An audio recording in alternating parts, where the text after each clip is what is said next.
പഹൽഗാം ഭീകരാക്രമണം നടന്നിട്ട് ഒരു വർഷം തികയുകയാണ്. ഈ സന്ദർഭത്തിൽ വീണ്ടും ഭീകരാക്രമണം ഉണ്ടാകുമെന്നുള്ള വാർത്തകളാണ് പുറത്തു വരുന്നത്. അങ്ങനെയാണെങ്കിൽ എന്താണ് സംഭവിക്കാൻ പോകുന്നത്?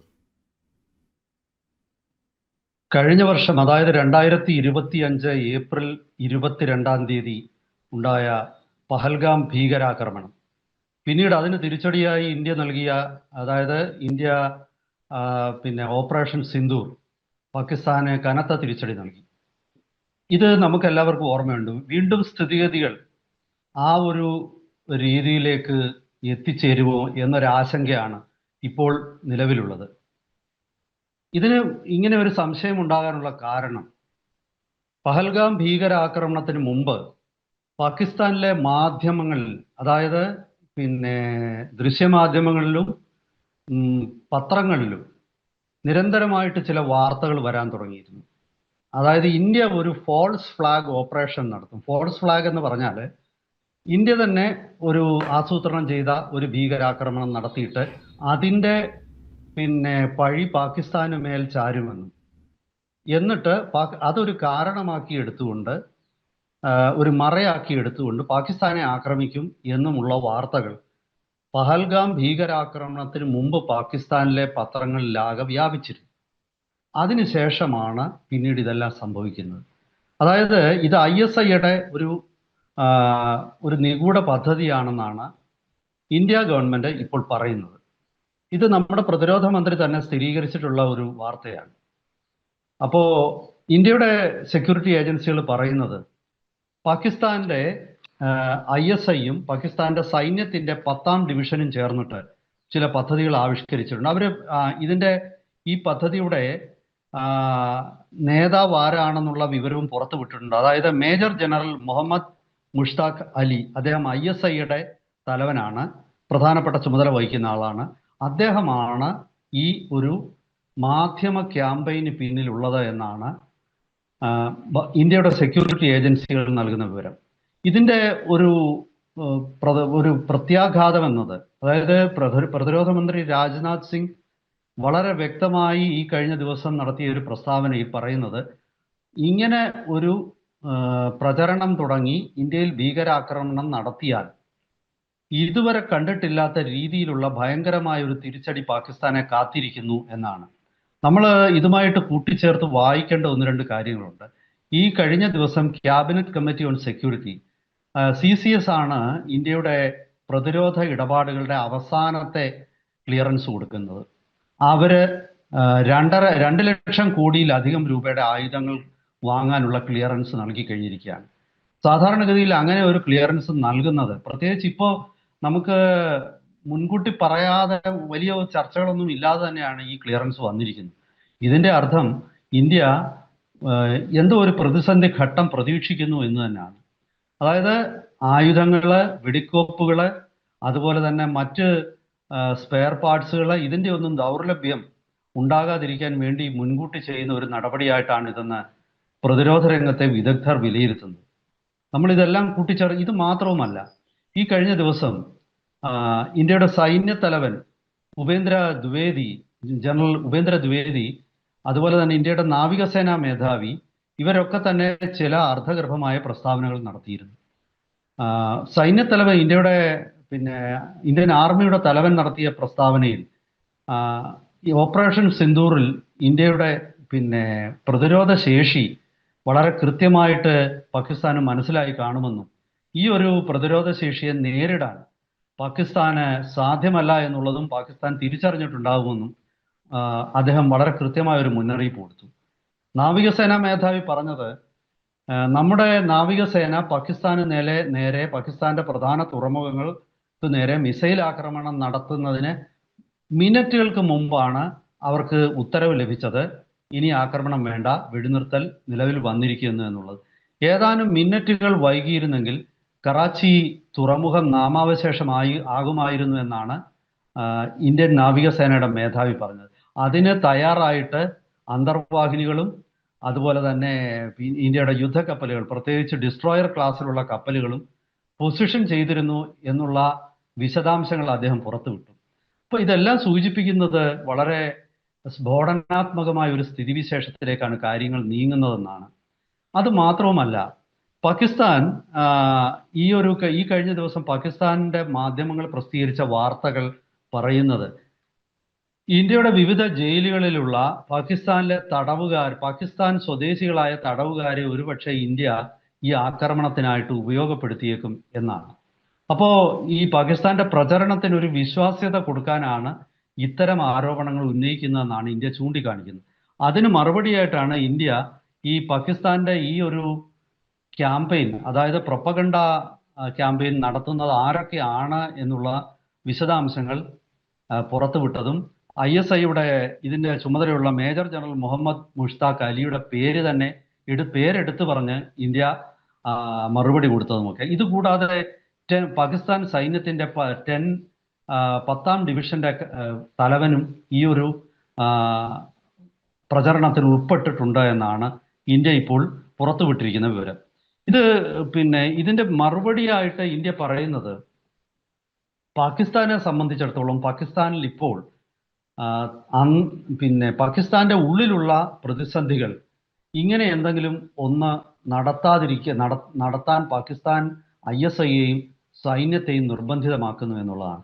ഇതിനിടയ്ക്ക് മറ്റൊരു വാർത്ത പുറത്തു വന്നത്, പാകിസ്ഥാൻ സൈന്യ തലവൻ ജനറൽ അസീം മുനീർ ലഷ്കർ ഇ തയ്യബയുടെയും അതുപോലെ ജെയ്ഷെ മുഹമ്മദിന്റെയും നേതാക്കന്മാരുമായിട്ട് ഒരു രഹസ്യ കൂടിക്കാഴ്ച ലാഹോറിൽ വെച്ച് നടത്തി എന്നുള്ളതാണ്. അപ്പം ഇത് ഒരു ആക്ഷൻ പ്ലാൻ അവർ തയ്യാറാക്കി എന്നുള്ളതിൻ്റെ, അല്ലെങ്കിൽ ആക്ഷൻ പ്ലാനിലേക്ക് തന്നെ വിരൽ ചൂണ്ടുന്നതാണ്. പിന്നീട് പാകിസ്ഥാന്റെ ഡൊമസ്റ്റിക് പ്രോബ്ലംസ്, അതായത് പാകിസ്ഥാന്റെ ഉള്ളിൽ നടക്കുന്ന സംഘർഷങ്ങളെ കുറിച്ച് സൂചിപ്പിക്കുമ്പോൾ, ഇപ്പോൾ അഫ്ഗാനിസ്ഥാൻ, അതായത് താലിബനും പാകിസ്ഥാനും തമ്മിൽ നടന്ന ഈ നിരന്തരം ഏറ്റുമുട്ടലുകളായിരുന്നു കഴിഞ്ഞ കുറച്ച് മാസങ്ങൾ. ഈ ഏറ്റുമുട്ടലുകൾ പാകിസ്ഥാൻ സൈന്യത്തിന്റെ ഒരു അന്തസ്, അതല്ലെങ്കിൽ മനോവീര്യം ഇത് തകർത്തിട്ടുണ്ട്. കാരണം പാകിസ്ഥാൻ സൈന്യം ത്തിന് മുന്നിൽ താലിബൻ ഒന്നുമല്ല എന്നാണ് നമ്മൾ ഇതുവരെ ധരിച്ചിരുന്നത്. പക്ഷെ പാകിസ്ഥാന്റെ വ്യോമ പ്രതിരോധ സംവിധാനങ്ങളെ കബളിപ്പിച്ചുകൊണ്ട് താലിബന്റെ ഡ്രോണുകൾ ഇസ്ലാമാബാദിലും അതുപോലെ റാവൽപിണ്ടിയിലും വരെ എത്തി ആക്രമണം നടത്തി എന്നുള്ള വാർത്തകൾ പിന്നീട് പുറത്തു വന്നു. താലിബനെ സംബന്ധിച്ചിടത്തോളം അവരുടെ കൈവശം വ്യോമസേനയൊന്നുമില്ല.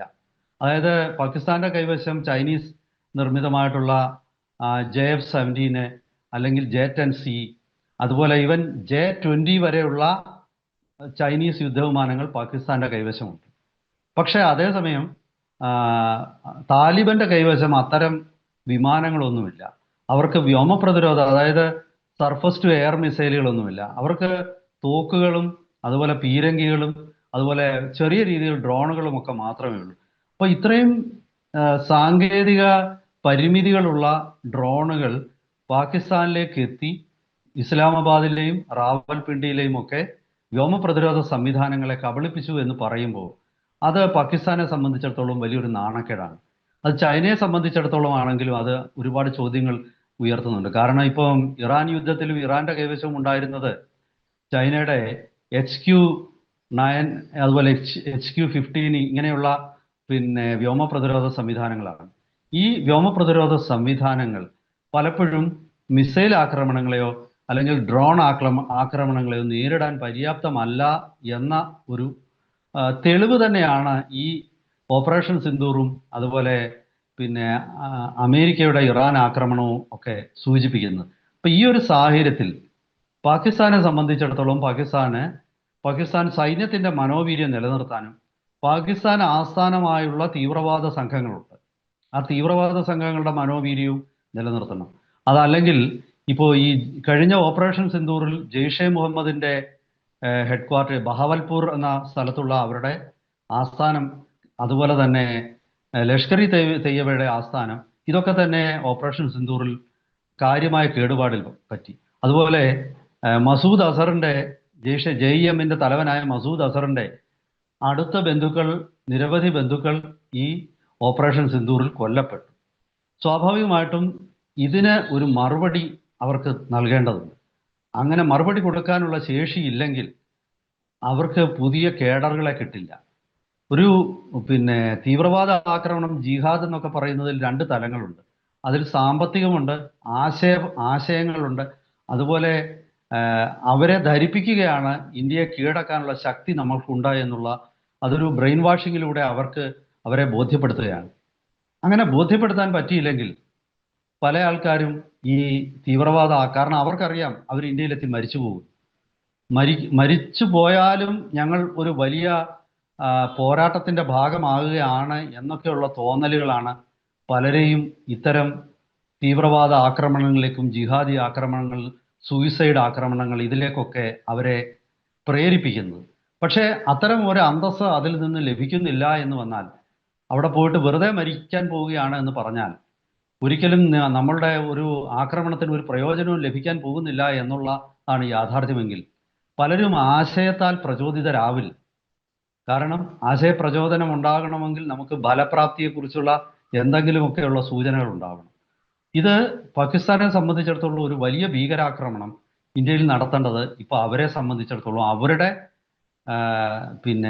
ഇന്റേണൽ പൊളിറ്റിക്സിന്റെ, ഡൊമസ്റ്റിക് പൊളിറ്റിക്സിന്റെ ഒരു ആവശ്യ ഘടകമാണ്. പ്രത്യേകിച്ച് പാകിസ്ഥാൻ സൈന്യത്തിന് ഇത് വളരെ ആവശ്യമാണ്. അപ്പോൾ അത് കാരണം ഈ കഴിഞ്ഞ നമുക്കറിയാം കുറച്ച് മാസങ്ങൾക്ക് മുമ്പ് ഡൽഹിയിലെ ഒരു ചെറിയ ഒരു സ്ഫോടനം ഉണ്ടായി. അവർ ഉദ്ദേശിച്ച രീതിയിലുള്ള ഒരു വലിയ സ്ഫോടനം നടത്താൻ അവർക്ക് പറ്റിയില്ല. പക്ഷേ എങ്കിലും അത് കുറച്ച് പരിഭ്രാന്തിയൊക്കെ ഉണ്ടാക്കി. അതൊന്നും പോരാ, അവർക്ക് ഒരു കനത്ത ഭീകരാക്രമണം, അത് പ്രത്യേകിച്ചും സൈന്യത്തിന്റെ ഒരു ക്യാമ്പിന് നേരെയോ അതല്ലെങ്കിൽ ഒരു വിമാനത്താവളത്തിന് നേരെയോ അങ്ങനെയുള്ള ഒരു കൃത്യമായ ആക്രമണം നടത്താതെ പാകിസ്ഥാൻ സൈന്യത്തെ സംബന്ധിച്ചിടത്തോളം ഒരു അവർക്ക് ഉയർത്തിപ്പിടിക്കാനുള്ള ഒരു നേട്ടം, അവരുടെ തീവ്രവാദ ഗ്രൂപ്പുകളിലാവട്ടെ, പാകിസ്ഥാന് ധനസഹായം നൽകുന്ന ഗ്രൂപ്പുകൾക്കാകട്ടെ, അവർക്ക് പാകിസ്ഥാന്റെ ശേഷിയെക്കുറിച്ച് സംശയം വന്നു തുടങ്ങിയിരിക്കുന്നു. അതായത് ഏറ്റവും ഒടുവിൽ ഇറാൻ അമേരിക്ക ഇസ്രായേൽ യുദ്ധത്തിന്റെ മധ്യസ്ഥത വഹിക്കുമെന്നൊക്കെ പാകിസ്ഥാൻ പലവട്ടം അവകാശപ്പെട്ടെങ്കിലും അങ്ങനെ വ്യക്തമായിട്ടുള്ള ഒരു ചർച്ചയും നടന്നില്ല. ഇസ്രായേൽ അത് തള്ളിക്കറഞ്ഞു. ഇറാന് ഇതിനിടയ്ക്ക് പാകിസ്ഥാന്റെ ഒരു ചരക്ക് കപ്പൽ പിടിച്ചു വെച്ചു.